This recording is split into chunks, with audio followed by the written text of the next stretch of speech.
Hey guys, this is Avilo here, and this video is going to be discussing what I like to call, or what I've been calling, the StarCraft 2 fantasy build for Terran versus Protoss. It's a little bit strange when you first see it, because you think to yourself, well, how the hell does that actually work? And so what this is, and the reason I'm calling this the fantasy build every now and then, really it's not the fantasy build, but I saw Fantasy, the player, the Cuspa Terran player, use this in one of his best out of threes in the IEM Taiwan Korean qualifiers. I saw him do this against the Protoss on Belshir Vestige, and basically what it is it's a Hellbat Marauder composition rather than Marine Marauder. So what you end up with against Protoss, it's basically using Hellbats to the fullest that you can, just like you would pre-Hellbat nerf essentially. And as we see here, we're gonna get into this game. This is a game I played earlier today on my stream. If you've been watching my stream, you've seen me do this. But it's really interesting strategy and unit composition. Another player I can remember that sort of did something similar was Polt. Polt did like this really heavy Hellbat Marauder unit composition, and this could become like another standard way to play the matchup, in my opinion. What makes it, well, and just a little side note, I started using Hellbats.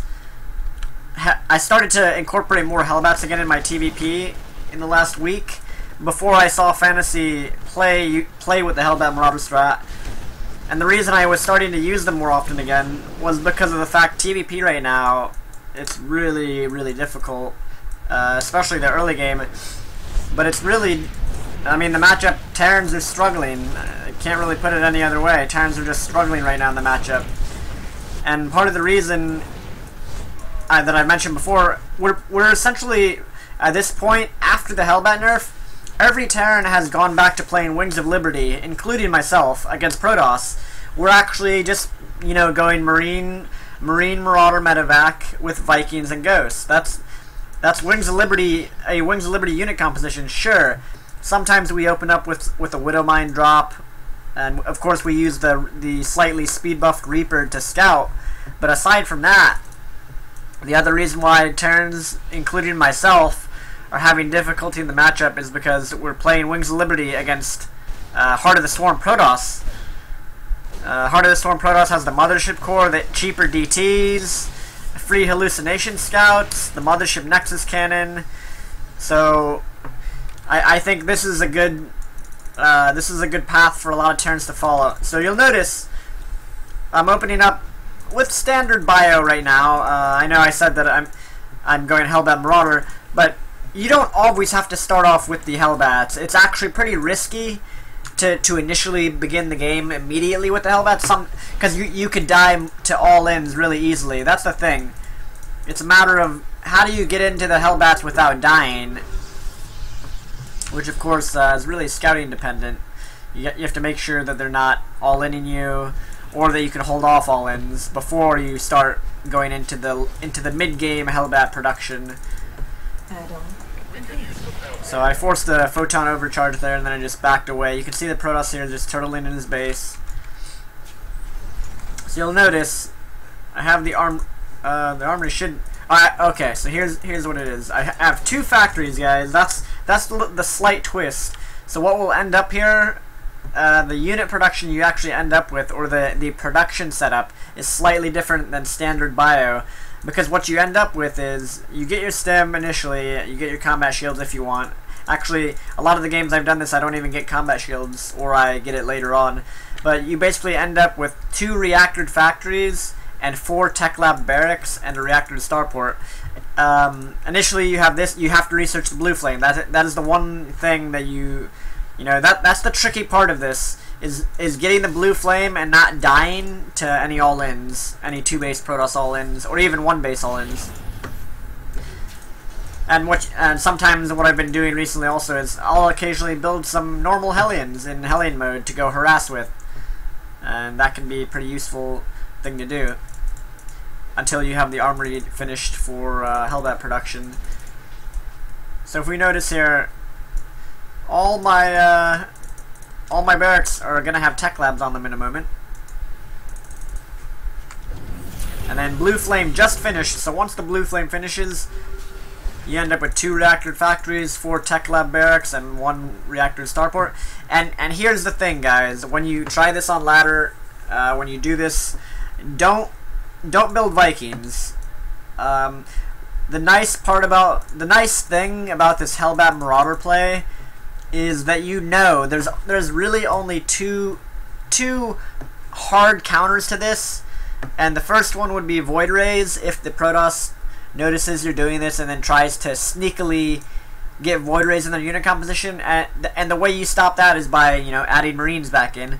But the other thing they might do is, or the thing that they're going to do is, they're going to go High Templar, because as it turns out, having such a high volume of Marauders and Hellbats, this is a really high HP pool. Like, your units have so much HP. The Protoss obviously doesn't want to just build chargelots. If they do, then they're going to die pretty badly. And so, if they just build only Colossus, and you have mass Hellbat Marauder with medivacs, there's even times you can drop on top of their army and get really good trades. Now you'll notice here, this game, the Protoss is still turtling on 2 bases a really long time, so I haven't actually dropped him. I have a medevac here with the Blue Flame Hellions. I have a medevacs over here.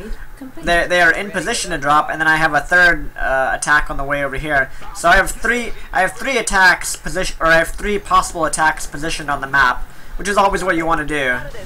You always want to try and, if you're going to attack Protoss, it's best to do it in 3 places at once, if you can manage that. If you can even get a 4th one in, then I guess you're just a fucking Korean, aren't you? But you definitely want to attack in at least 2 places. You have to. So now he's moved out. This is the signal to move in with the drops. You can see I'm making movement in 3 places at the same time.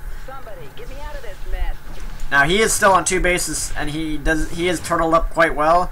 So it's questionable how much damage I'll do. There's actually four points of attack right now possible. There's this attack, there's these units in the front, and this drop right here, and then this medevac full of Hellions that I didn't drop out. So this is actually, even though all these units die, it is splitting his attention and making him multitask a lot. Meanwhile, I'm on 3 bases, fully saturated, getting a 2nd starport. You do need the 2nd starport.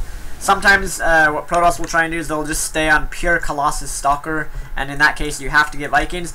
But you'll notice here, guys, once again, what have I been building the whole time? If you look at the production tab, 2 medevacs, 4 Hellbats, and 4 Marauders.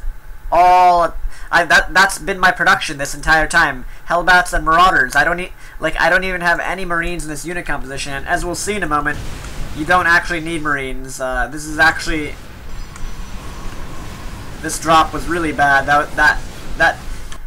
This is what I was talking about before. If you're gonna drop or attack a Protoss player at their base, you have to do it in multiple places. You can't just do it in one place.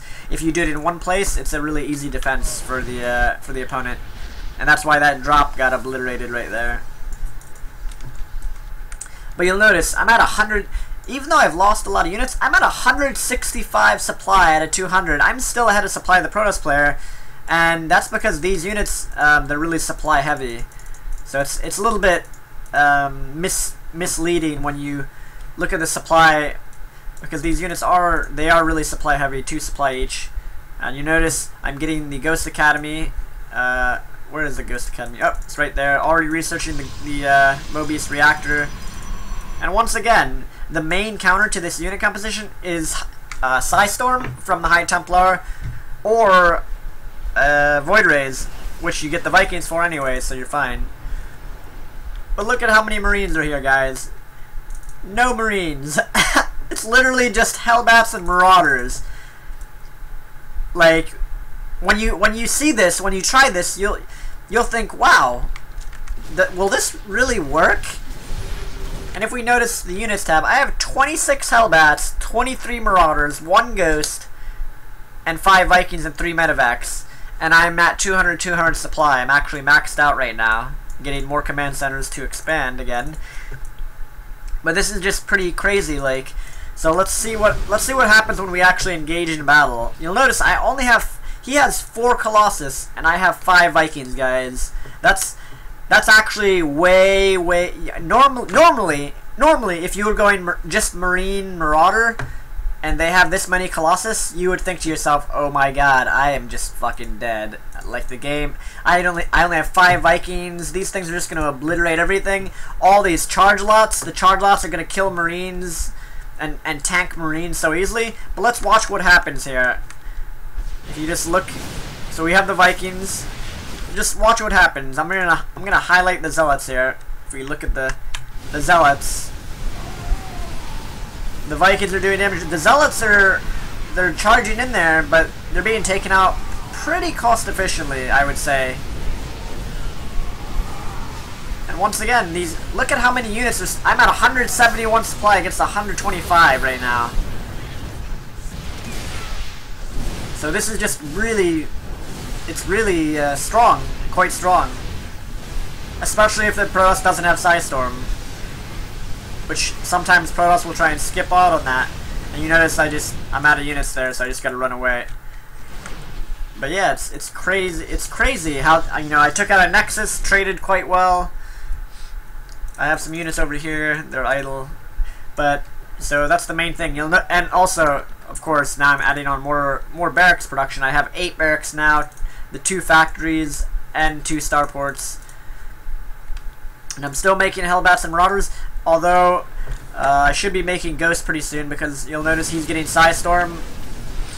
And there's a point where you do need to sort of transition back into the normal, I guess what you call normal bio versus Protoss, where you get the Ghosts and the Vikings. You can't just purely stay on this. If the Protoss lives through your first couple attacks and stuff, you do need to actually start making Ghosts and making Vikings, just like you would with Marine Marauder. You have to go into Ghost Viking for your late game. You can add in nukes, as I'm doing now, and get Cloak for your Ghosts. But yeah, this is just a really nice army to fight with. Hellbat drop there. Oh, and the other nice thing about this is it allows you to do Hellbat drops, and everybody knows how fucking powerful Hellbat drops are against worker lines. And what I've actually been incorporating lately into my drops is I'll load one medevac with Marauders, and I'll load the other one with Hellbats.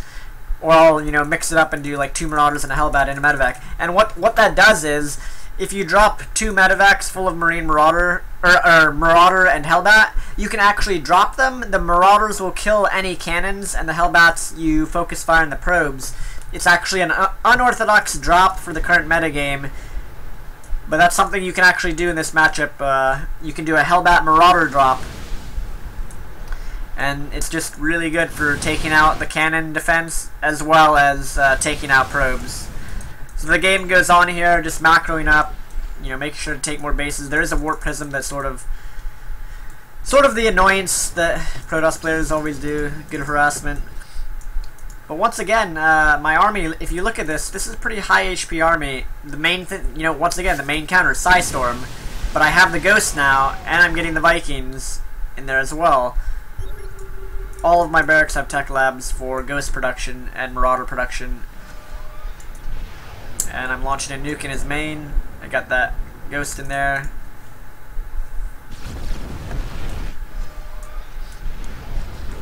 I think he was able to kill that Ghost. Yeah, he did. And as we'll see here, I didn't show you guys, but you may be wondering, why am I just suicide? If you notice, there's these High Templar right here. I saw them all clumped up, and I'm like, oh, I want to snipe those. So I sent some units over here to distract them, and then, as we can see, all these are about to die. Boom, boom, boom. Suddenly, every Templar he has is gone. So that's always nice if you can pull that off. But once again, Hellbat Marauder, pretty good. And then you just transition to the normal Terran late game against Protoss, which is which are Ghosts and Vikings. And you can keep making the Hellbats. Once again, you notice this guy's really zealot light. He barely has any chargelots in his army, and that's because of the amount of Hellbats. It's just actually not beneficial for the Protoss to build mass chargelot. So what you're doing is you're making these mineral units, and you're forcing the Protoss to make an entirely gas-heavy army.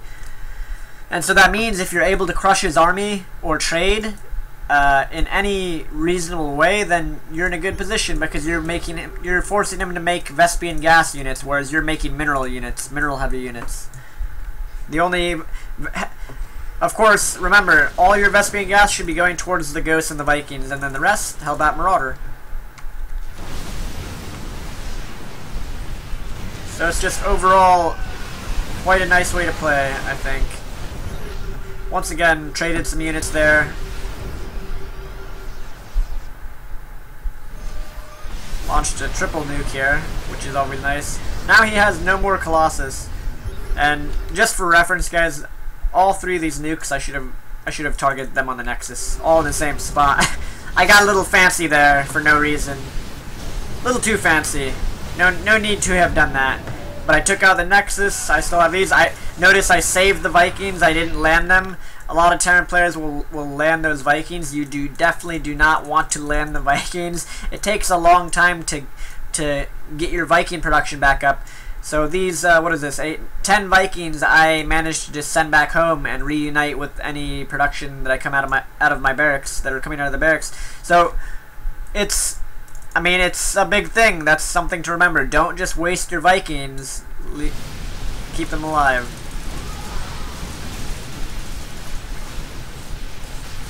So we've basically traded armies here. I did lose a lot of ghosts, but if you notice, I have such a high Vespian gas count because I've been on like, what, 10 gas geysers for a while? Now I'm on 8. But once again, ghosts and Vikings. You can even, of course, these are the nuclear tactics. The usual nuke tactics. Just to buy some time, you can start launching some defensive nukes. But anyways, yeah, that's basically it, guys. Hellbat Marauder. Pretty cool composition. I would say it's actually less micro-intensive than Marine Marauder in a way, because you don't have to kite so much against chargelots. You actually want to take a fight. You want your Hellbats to attack against chargelots, whereas with Marine Marauder you actually don't want the Marines taking hits at all, if you can help it. So this is heart of the Swarm Terran, I would say, when you're incorporating this many Hellbats. So yeah, guys, definitely I would start doing this on the ladder a lot, to figure it out.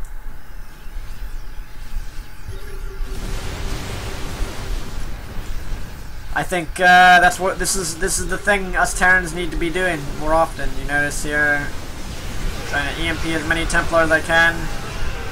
This battle didn't go as well as it could have for me, but I think I'm still, if you notice, I'm still in the lead here. Have more resources. We're about even on supply, and then of course nuking some cannons. Launching another nuke there.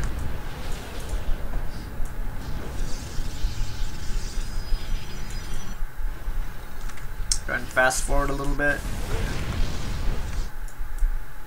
And you'll notice here's a Marauder Hellbat drop this is what I was talking about earlier. Marauders and Hellbats. And you know, look at that. He warped in 5 Zealots. Normally that would be enough to clean up a Marine Marauder, right? But no, there's Hellbats here. All those chargelots died. They died to the Hellbats. It's just pretty good. So remember, guys, 4 Marauders at a time, 4 Hellbats at a time, and then 2 medivacs at a time initially, and then as you get in, if the game goes longer, if you're not able to win the game, which oftentimes you won't be able to just outright win the game with your army, or drops, then you just, continue on, get your barracks production going, and play out the game from there. Our SCVs are under attack. I think this guy was a little confused, and he just started to get some he tried to add in carriers to his unit composition, but he probably hasn't played against Hellbat Marauder enough to really have a refined response to this. And that's the other advantage to doing this. A lot of Protosses aren't going to have they're not gonna have like a response that they've built up or that they know to do, because this is really it's not standard right now. It's not common in the current metagame to do this. So he didn't really have the timing on, you know, when to get the carriers or whatever. I don't know if carriers would really work well against this anyways. Most Protosses I see will get Tempests and stuff instead of carriers. But yeah. So that's basically game right there. So pretty interesting strategy, guys. Once again, let me rewind here and show you guys the production tab. Once I hit the production setup that you want for this. So I would recommend any Terrans and all Terrans that are having trouble on ladder against Protoss or in tournaments or whatever. Try this out and see how it works for you. Let me fast forward.